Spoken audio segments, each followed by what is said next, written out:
बेचना चाहते हैं। उन्होंने राम का सौदा किया, उन्होंने राम की शिलाओं को जिन पर राम लिखा था उनको बेचा, उन्होंने रामचंद्र भगवान की खड़ाओं तक को बेचा। अब उन्होंने राम को बेचा, अब काशी पहुंच गए और गंगा को बेचेंगे। इतने दिन से 3 महीने होने को जा रहे हैं इस सरकार को। मैं बड़ी साफ दिल से कहना चाहता हूं कि काम एक रत्ती का नहीं हुआ है, लफ्फाजी हो रही है कोरी, मुझे ये बताइए, हो रही है गंगा के नाम पर। आपने जो बात कही कि राम के नाम पे सौदा हो रहा है, गंगा का सौदा हो रहा है। आप भारतीय संत समिति के अध्यक्ष हैं और भी बहुत सारे ऐसे ऑर्गेनाइजेशन हैं जो धर्म की रक्षा के लिए हैं, धर्म को किसी तरह से व्यवसाय में ना बदला जाए उसके लिए। आप लोग विरोध क्यों नहीं करते? आप लोग जनता के सामने क्यों नहीं बताते? ये आपने मुझसे जो पूछा है, जो मेरा जवाब है, ये अपने आप में एक विरोध है। और माफी के साथ कहना चाहता हूं मैं कि नरेंद्र मोदी जी की सरकार जब से आई है तो संत जो है दहशत में है। संत दहशत में क्या मतलब? संत दहशत में है और जो संत सच बोल रहा है वो इनके निशाने पे है, वो इनके निशाने पे है। ये देश केवल इसकी खूबसूरती पता क्या है? इसकी खूबसूरती ये है कि यहाँ मोहम्मद रफी गीत गाता है कि बड़ी देर भई नंदलाला तेरी राह तकें ब्रजवाला। ये देश वो है जो अल्लामा इकबाल कहता है कि सारे जहां से अच्छा हिंदुस्तान हमारा। ये वो देश है जिसकी तहजीब को गंगा जमनी तहजीब कहा गया है। ये वो देश है जब देश के टुकड़े हुए धर्म के नाम पर तो मुसलमानों ने ये कहा कि हम पाकिस्तान नहीं जाएंगे। ये वो देश है जिस देश की आजादी के लिए अगर भगत सिंह का खून बहा है तो अशफाक को फांसी दी गई है। उसकी कुर्बानी और उसकी शहादत इसमें इस मिट्टी में शामिल है। अशफाक उल्लाह खां से जब पूछा अंग्रेज ने कि तुम्हारी आखिरी ख्वाहिश क्या है, उसने कहा कि कुछ आरजू नहीं गरारजू तो ये है लाकर जरा सी रख दो खाके वतन कफन में। मैं पूछना चाहता हूं कि क्या वो अशफाक उल्लाह खां की कुर्बानी को क्या जवाब देगा आरएसएस? वीर अब्दुल हमीद ने पाकिस्तान से लड़ते हुए दुश्मन के टैंक तोड़े थे, अपने बदन की बोटियां। ये देश सबका है। चंद्रशेखर आजाद ने अगर इस देश के लिए कुर्बानी दी है तो ये देश क्या केवल ब्राह्मणों का है? भगत सिंह ने अगर इस देश के लिए कुर्बानी दी है तो इसलिए दी गई थी कि ये देश केवल सरदारों का है?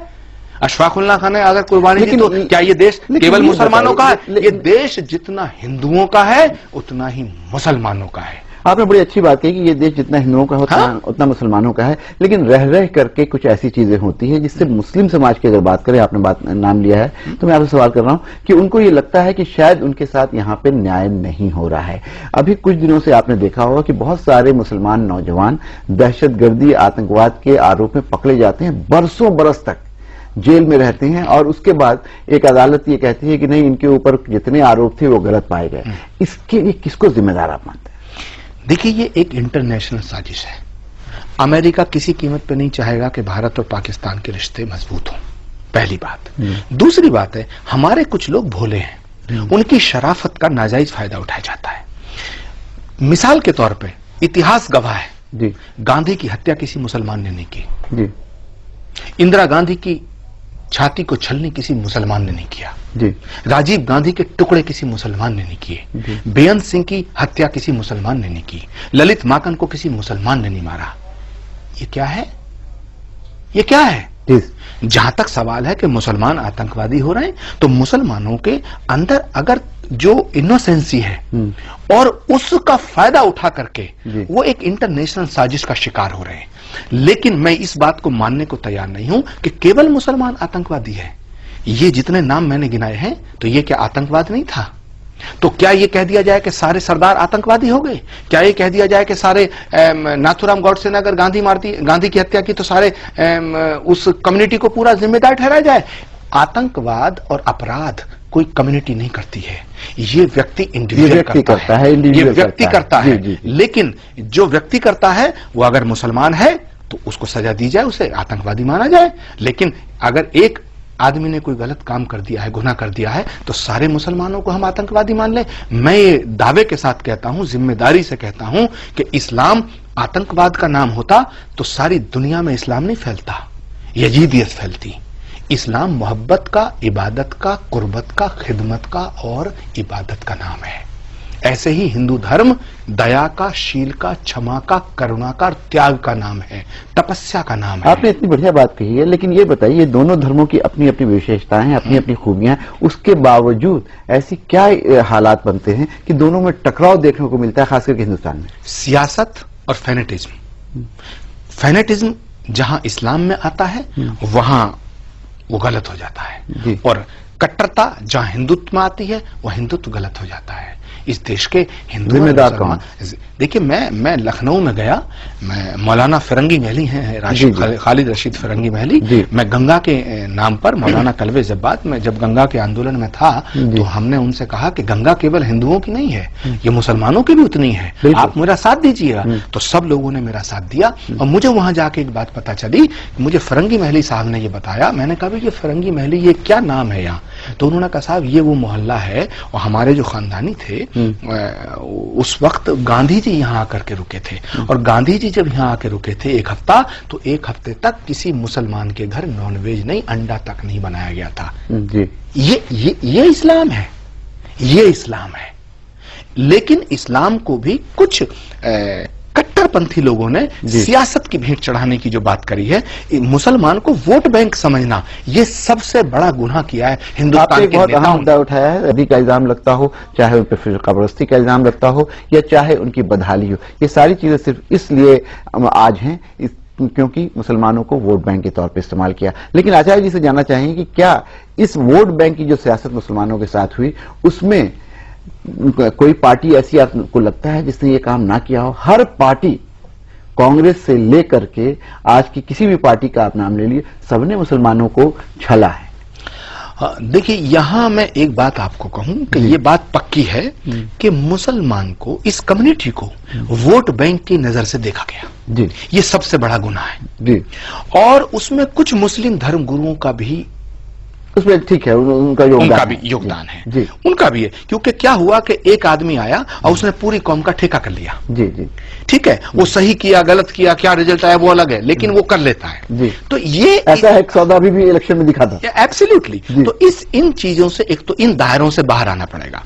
दूसरी बात यह है कि हम मुसलमान भाइयों से ये कहना चाहते हैं, और उनकी कौम के जो भी रहनुमा हैं जी जी, सच्चे रहनुमा जो हैं, उनसे मैं एक दरख्वास्त करना चाहता हूं कि एक तो वो अपनी कौम में 100% लिटरेसी लाएं। तालीम की जरूरत है, जिसको धर्म में भी बताया है कि तालीम बहुत ज्यादा है ना, इंपॉर्टेंस दिया गया है। अगर कोई आदमी तालीम शुदा है और उसको नॉलेज है तो वो अपना फैसला सही लेगा जी, है ना, वो पीछे नहीं चलेगा जी। लेकिन इसमें एक चीज मैं आपसे कहूं कि जो रीजनल पार्टी है, इन पार्टीज ने मुसलमानों को कतई उजाला देखने को एक तरह से देखने नहीं दिया, उन्हें वहीं घेरे रहे। लेकिन कैसे देखने दें जब मुसलमानों को कुछ देने की बात होती है, उनके साथ कुछ करने की बात होती है। ये कहा जाता है कि मुसलमान चूंकि बहुत बुरी हालत में, सच्चर कमेटी की रिपोर्ट आपने देखी, और ये माना गया कि दलितों से भी बदतर हैं मुसलमान, और हुआ कि इनको रिजर्वेशन दिया जाए, तो फिर दूसरी पार्टियां खड़ी होकर कहती हैं मुसलमानों का तुष्टीकरण है, मुस्लिम अपीजमेंट की पॉलिसी, उनको खुश कर रहे हैं। कैसे कोई करे? इस देश के नेताओं से मैं एक बात कहना चाहता हूं कि अगर मुसलमान के बुरा हाल है तो हिंदुओं में भी ऐसी कम्युनिटी कितनी है कि जिनके बुरे हाल है। आप इनको मुसलमान की तरक्की करी जाए, या हिंदू की तरक्की की जाए, दलित की तरक्की की जाए, या ब्राह्मण की तरक्की की जाए, ऐसा क्यों सोचते हैं? जो भी बुरे हाल है इकोनॉमिक बेसिस, उन सब की तरक्की क्यों ना की जाए? और माफ करना, दुनिया में तो अभी तो नरेंद्र मोदी कह रहे हैं कि सबकी तरक्की करूंगा मैं। वो क्या कह रहे हैं और क्या करेंगे, ये भगवान करे कि इस मुल्क की तरक्की हो, और भगवान करे, परमात्मा करे कि हिंदुस्तान का प्रधानमंत्री की तरह एक्ट करे। हिंदुस्तान का प्रधानमंत्री अभी जो एक्ट कर रहे हैं, भारत का प्रधानमंत्री अभी एक भारत का प्रधानमंत्री की तरह एक्ट नहीं कर रहे हैं, वो बीजेपी के नेता की तरह एक्ट कर रहे हैं।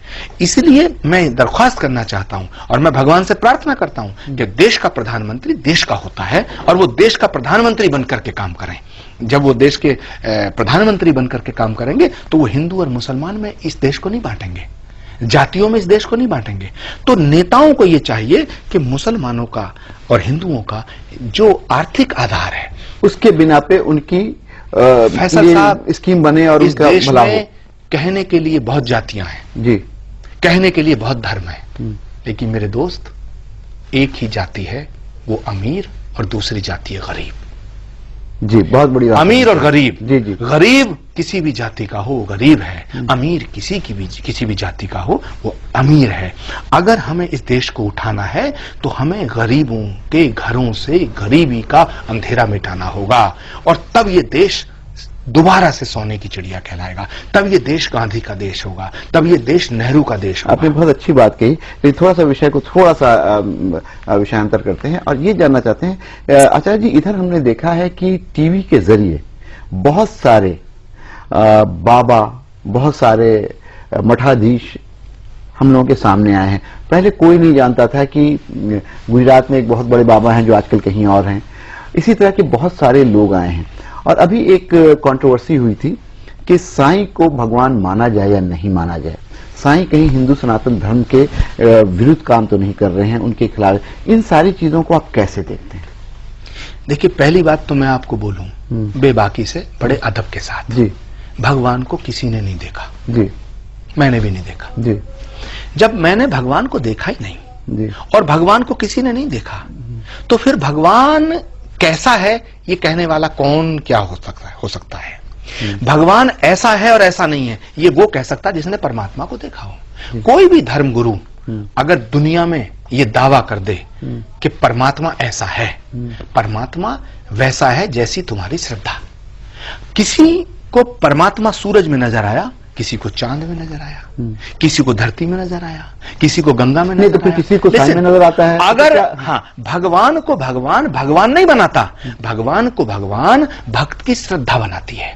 यदि किसी को साईं की सूरत में भगवान की सूरत दिखती है तो इसमें बुरा क्या है? अगर कोई भी धर्मगुरु ये कहता है कि साईं में भगवान नहीं है, और सनातन धर्म की तो बात ही छोड़ दो, सनातन धर्म तो ये कहता है कि जर्रे जर्रे में परमात्मा है। शंकराचार्य ने उनका विरोध किया है। सनातन धर्म कहता है जर्रे जर्रे में परमात्मा है, तो फिर किस बात पे विरोध कर रहे हैं? कण कण में भगवान है। तो आप ये बताएं कि शंकराचार्य किस बात पे उनका विरोध कर रहे हैं, किस बात पे उनकी मूर्तियां तोड़ने की बात कर रहे थे? देखिए, मैं इसमें एक बात ये कहना चाहता हूं कि शंकराचार्य जी बड़े आदरणीय हैं, इसमें कोई संदेह नहीं है। तो लेकिन उन्होंने जो कहा है, और वो भी उम्र के इस पड़ाव पे कहा है, इसमें भी कोई बहुत बड़ी सियासत है, बहुत बड़ी राजनीति है। और ये राजनीति का ही एक रूप है कि एक धर्म की राजनीति कर रहा है आरएसएस, एक धर्म की राजनीति विश्व हिंदू परिषद और बीजेपी कर रहे हैं, और दूसरे तरह से ये धर्म की राजनीति का एक अलग स्वरूप है कि जो शंकराचार्य जी ने कहा है। महाराष्ट्र का चुनाव आने वाला है, निशाने पता नहीं कहां कहां है। और माफ करना मेरी बात को कि कोई भी व्यक्ति, चाहे वो कितना भी बड़ा धर्मगुरु है, धर्म और राजनीति ये भी एक बहुत बड़ा धर्म है। लेकिन आपके ऊपर भी आरोप लगता है कि आप भी कहीं ना कहीं राजनीति करते हैं, किसी राजनीतिक दल के साथ आप जुड़े हैं। मैं ये कहना चाहता हूं कि इस देश के अंदर जी हर संत को राजनीति करना चाहिए। क्यों? कि देश राजनीति से चलता है, और अगर राजनीति में अच्छे लोग आएंगे, राजनीति में अच्छे महापुरुष आएंगे, तो राजनीति में जो गंदगी पिछले 20 सालों से आई, कहा जाता था आचार्य जी कि राजनीति से धर्म गुरुओं को, चाहे किसी धर्म के, उनको अलग रहना चाहिए। ये बहुत बड़ा ढोंग है। राजनीति से अलग कोई नहीं है, कोई धर्मगुरु राजनीति से अलग ना था और ना है और ना हो सकता है, क्योंकि राजनीति से जनता का कल्याण होता है, राजनीति का बुनियादी सिद्धांत है, और धर्मगुरुओं का भी बुनियादी सिद्धांत है कि जनहित होना चाहिए, जन कल्याण होना चाहिए। तो जब दोनों का मोटिव एक है तो दोनों अलग कैसे हो सकते हैं? ये अगर कोई कहता है कि कोई आपका मोटिव क्या है? मेरा मोटिव, आपका मोटिव समाज सुधार है या राजनीति का सुधार? अगर समाज को सुधारा जाएगा तो ये राजनीति तो हो गई, क्योंकि समाज राजनीति के बिना कैसे सुधरेगा?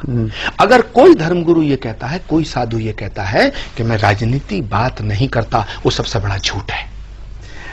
नाज़रीन, आपने बातचीत सुनी आचार्य प्रमोद कृष्णम साहब से। उन्होंने बहुत सारी चीजों पे बातचीत की और बहुत खुल करके ये कहा कि अगर कोई साधु समाज से कोई आदमी ये कहता है, कोई धर्मगुरु ये कहता है कि वो राजनीति नहीं करता है या राजनीति से दूर रहना चाहता है, तो वो झूठ बोलता है, वो गलत बोलता है। राजनीति का और धर्म का समागम हो सकता है और साथ चल सकती है, और अगर धर्म के लोग इसमें आएंगे तो शायद राजनीति भी सुधरेगी। उन्होंने एक और बहुत अच्छी बात कही है कि हिंदुस्तान की खूबसूरती इस बात में है कि हिंदुस्तान में हिंदू, मुस्लिम और सारे धर्म मिलजुल करके रहें। अगर आचार्य प्रमोद कृष्णम जी की बात लोग सुन रहे हैं और इस पर थोड़ा भी अमल करें तो शायद हिंदुस्तान में जिस तरह की फिरका परस्ती है, जिस तरह की कम्युनलिज्म है और जिस तरह का तनाव आज दिख रहा है, वो शायद कम होगा। आज तक में बस इतना। अगले हफ्ते फिर किसी नई शख्सियत के साथ मुलाकात होगी। मुझे इजाजत दीजिए। आदाब।